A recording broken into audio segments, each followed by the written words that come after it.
Greetings. This is a quick demonstration on how to insert indicators into Warden's TC2000 charting software. For filling out the market checklist, there are a couple of indicators that are required, and they can be found on the TC2000 software or other charting software. So to get started, let's go to TC2000. Here is a standard chart, and we are going to add an indicator. First indicator we'll add will be stochastics. So to add an indicator, I right-click on the chart, and it brings up a menu, and I want to use left-click on Add New Plot to Chart. It used to say Add Indicator, but now it says Add New Plot. And you can see I can add all kinds of different plots to the chart. ETFs, formulas, symbols, and indicators, since that's what I want. So the first one we're going to do is stochastic, so I'm going to start typing stochastic.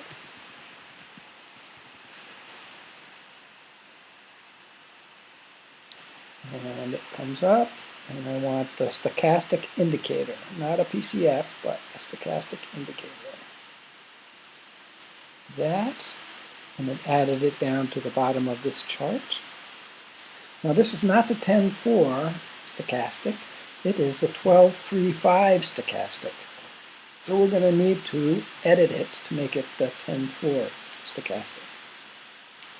So I left click on that, on the label, and then I left click on edit, and it brings up this little menu window, and we want the period to be 10.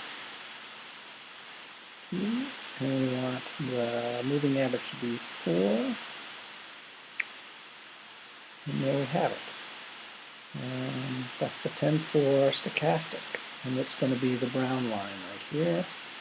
And it's going to be on this scale right here. And we usually go with the, Dr. Wish likes the 10.44 stochastic. I might change that to 4. You can use whatever stochastic you want. But for the weekly market checklist, it needs to be the 10.4. So that's the brown line, and that's 65.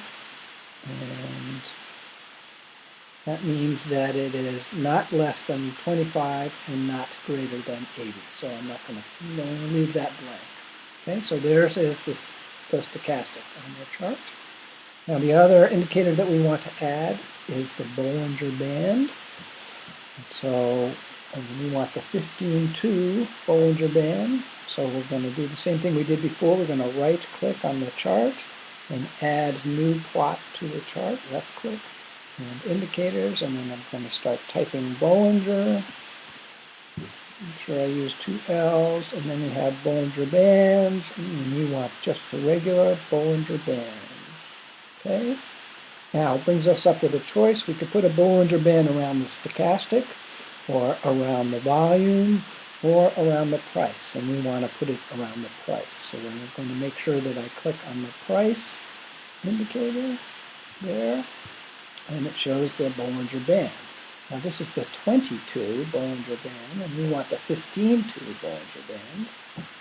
And so I'm going to right click on that and edit it. And I'm going to bring the period down to 15. Not 14, but 15. And I don't like the shading in between, so I'm going to get rid of that. And I can also change the color if I want. That. And the other thing is I can put the center line. That's the moving average, the 15-period moving average. That some of Ellman's diagrams, he puts the center moving average in. We're going to leave that out. And then we're going to look at that. So here is the 15.2 Bollinger Band, and you can see that this period, this bar, is way outside the lower Bollinger Band, so it's far below the 2 standard deviations from that 15-period moving average, and whereas this bar is above. But what we're asked for is the QQQ daily 15.2 Bollinger Band. And what we're looking at right now is the SPY for a 10-minute chart, not the daily chart. So we want to make sure that, oh wow. And in fact, when I was looking at the stochastics for before, I was not looking at the QQQ daily 10-4 stochastic. I was looking at the stochastic for the 10-minute bar of the SPY. So what I said before about it being around 65, 68 would not work for filling it out, for filling out the market checklist.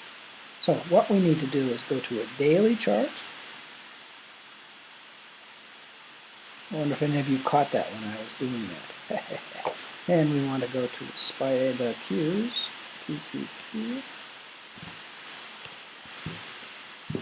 All right. And so here we are in the Qs on the daily. So the 10-4 stochastic for the daily chart of the Qs is well above 80. It's at 97.60. And so that would be QQQ daily stochastic is way overbought. And if we look at the Bollinger Bands for the daily QQQ, 15-2 Bollinger Band, we can see that it's right up there, 2 standard deviations away. So I would also say that the daily Bollinger Band is 2 standard deviations, is 2 standard deviations above the mean, is also overbought. Now we can also use TC2000 to look up the Warden T2108. And all we would need to do is to type in T2108 because it's charted like any stop.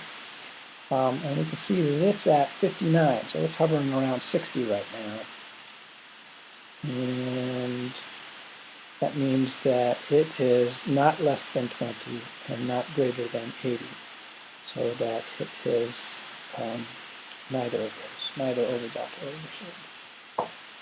And you can use that information to get some context about whether or not your uptrend is near the top of its uptrend or the downtrend is near the bottom, if you want. Well, I hope that's helpful, and I just hope that's helpful. Let me know if you have any questions or notice any other mistakes that I made in presenting this. Thank you.